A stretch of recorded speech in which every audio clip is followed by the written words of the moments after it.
La série Babel s'est achevée depuis quelques semaines maintenant, mais je voulais qu'on revienne un peu sur cette fin rocambolesque, les gars. Malgré que la série ait voulu terminer sur cette note positive, les petits secrets que les hommes de la famille Babel nous dévoilent à la fin sont vraiment très interpellants. C'est grave, les gars. Qu'est-ce qui se passe là? On marche sur la tête. Entre Ibnou qui prétend avoir fait bouyaka avec Françoise, Bakir qui a épousé sa maîtresse en secret. Qui aurait cru que Nabou Gay allait finir par avoir une co-épouse? Oh non, non, ça vient ruiner sa petite paix là. Nabou Gay, au lieu de se focaliser sur ses propres problèmes, elle a toujours la bouche à parler des autres, hein, et voilà le résultat malheureusement. Mais ça n'excuse pas le comportement de Bakir qui est juste honteux. Il n'avait clairement pas besoin de cette deuxième épouse, mais il va voir. L'avenir nous le dira.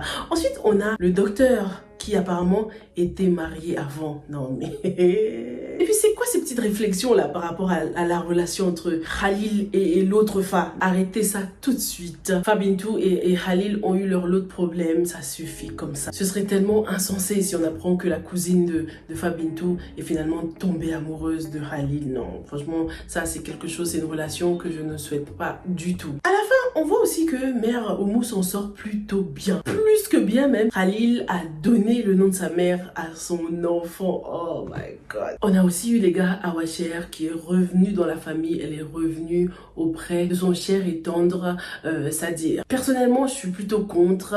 Dites-moi si c'est pareil pour vous. Est-ce qu'il y a des gens qui sont contre l'union Sadir Awacher à ce stade de la série? Ça sent en tout cas une ouverture là pour une deuxième saison. Mais je trouve qu'on aurait pu en rester là. Cette série, franchement, elle avait bien commencé, mais en fait, elle avait fini par m'épuiser. Je sais que j'étais pas la cible idéale, j'étais pas le target audience de cette série là, très culturelle, très sénégalaise comme ça. Je vous l'ai dit dès le début et c'est même l'une des raisons pour lesquelles j'ai mis du temps avant de l'analyser. Je n'arrivais pas forcément à m'identifier. C'est venu après quoi. Mais au début, j'ai eu du mal à rentrer dans la série. Et même une fois que j'étais dedans, j'ai décroché à plusieurs reprises. J'ai eu du mal à reprendre. Et puis on a eu la phase Bambi qui, personnellement, je trouve, a complètement ralenti la série. En plus, même si Bambi n'est plus à la maison, je trouve son histoire assez inachevée. Hein, parce que jusqu'aujourd'hui, Jojo pense toujours que c'est Fabintou qui est à l'origine de ses malheurs. Elle a gardé tout ce que Bambi lui a mis en tête quoi. Au final, dans cette famille, à la fin, on voit que personne n'a pris l'initiative de voler de ses propres ailes. Je parle des hommes, hein, puisque ouais,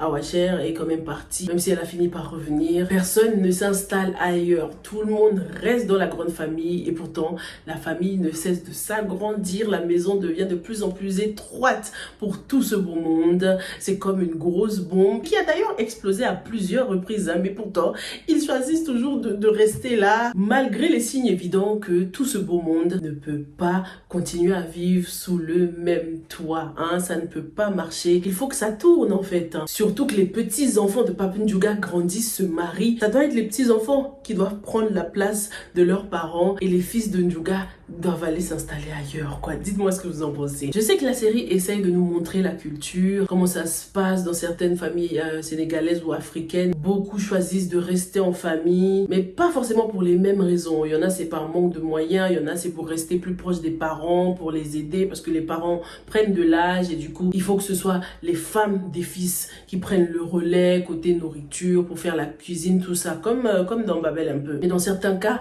continuer de vivre dans la grande famille comme ça, je trouve que ça infantilise un peu ces hommes-là. Surtout lorsque tu as ce père qui est toujours obligé d'avoir une main mise sur vos problèmes, obligé de toujours vouloir aider, régler les problèmes de ses enfants malgré leur grand âge. Pape Ndiouga a d'ailleurs fini par être dépassé par les événements, d'où les écarts de conduite. Ce papa doit vraiment se reposer si il y a une deuxième saison. Je m'attends vraiment à ce que le père Ndiouga intervienne moins dans les affaires de ses enfants et qu'il se concentre surtout sur sa femme, la mère Oumou, qui est vraiment un loup dans la bergerie. Parlons aussi du décès qu'on a eu dans cet épisode et final, un décès que beaucoup n'ont pas compris, ça vous a mélangé, beaucoup pensent que Fa est en train de rêver, est-ce vraiment la réalité? Vous vous demandez vraiment si elle est morte ou pas, mais ce n'est pas le cas, elle n'est pas morte, cette scène finale est bien la réalité. Fa n'a pas perdu la vie, elle s'en est sortie et on s'en réjouit, hein. Sauf qu'il y a quand même bel et bien eu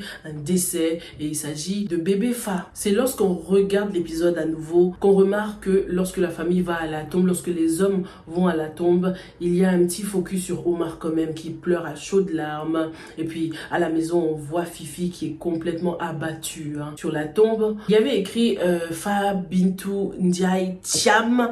Franchement, ouais, c'est abusé ça. Moi, je savais pas que lorsque tu avais eu un homonyme, il portait aussi ton nom de famille. Fat Bintou Ndiaye Thiam. Enfin, c'est trop. Je pensais que le bébé s'appelait juste Fatou Bintou et pas Fatou Bintou Ndiaye. Pourquoi porter le nom de famille de la Fatou la Grande? Tout ça, c'était pour créer du suspense, mais voilà, c'était un peu maladroit, je trouve. Lorsqu'on regarde la scène finale, Nabou et Bakir, là, on dirait même pas qu'ils viennent de perdre leur petite fille, quand même. Je sais que ça faisait plusieurs mois plus tard, mais quand même. La malédiction qui devait, du coup, s'abattre sur Fa Bintou s'est malheureusement abattue sur ce pauvre bébé innocent, cette âme innocente. Et il faut absolument que mère Oumou paye. C'est pas possible de la voir tenir ce bébé là comme ça à la fin. Oh, ça dégoûte. Elle ne culpabilise pas du tout. Et son comportement à l'hôpital, on en parle. Est-ce que c'était vraiment le moment? Il y a un temps pour tout. Et là, c'était vraiment pas le moment d'avoir ce genre d'attitude. C'est plus un enfant. Dites-moi franchement dans les commentaires si vous serez partant pour une saison 2. La seule chose qui me donne envie vraiment de regarder une saison 2, c'est les personnages attachants. Les acteurs étaient la meilleure chose dans cette série. J'ai aimé les découvrir. Fatou Bintou, je connaissais pas du tout. Sadir, ils étaient vraiment bons. Et c'est un challenge parfois de ramener des nouvelles têtes comme ça. Un challenge qui a été remporté haut la main. Et on a hâte de les revoir dans le rôle. Awa Cher est donc revenue auprès de Sadir. On le savait tous qu'elle allait revenir, mais pas comme ça. Pas tant que Jojo est encore dans cette maison. Oui, Sadir a fait des efforts, il essaye de changer. Mais c'est limite, on dirait que ce move là de réconcilier les deux à la fin, c'est par sécurité au cas où il n'y a pas de deuxième saison. Au moins, on sait qu'ils se sont réconciliés, tu vois.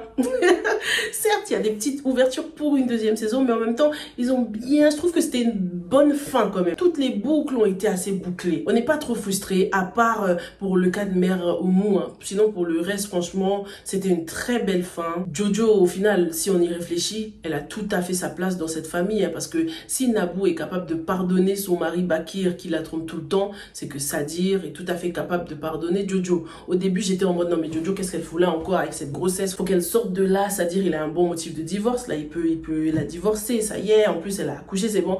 Mais non, non, non, non. Si Nabou a pardonné Bakir, je trouve que Jojo a tout à fait sa place là-dedans. Surtout que, voilà, Sadir lui a pardonné, il lui a demandé de se soigner. Si par contre, elle ne change pas, elle continue d'être aigrie, tout ça, là par contre, Sadir et son père n'auront plus d'excuses, plus de raison de la garder dans cette famille. Comme je vous l'ai dit, elle pense toujours que c'est Fa Bintou qui est à l'origine de ses problèmes. Donc, il va falloir que les choses s'arrangent à ce niveau-là quand même. Leila s'est également mariée. Elle a finalement trouvé chaussures à son pied, même si apparemment ces chaussures appartenaient déjà à quelqu'un d'autre.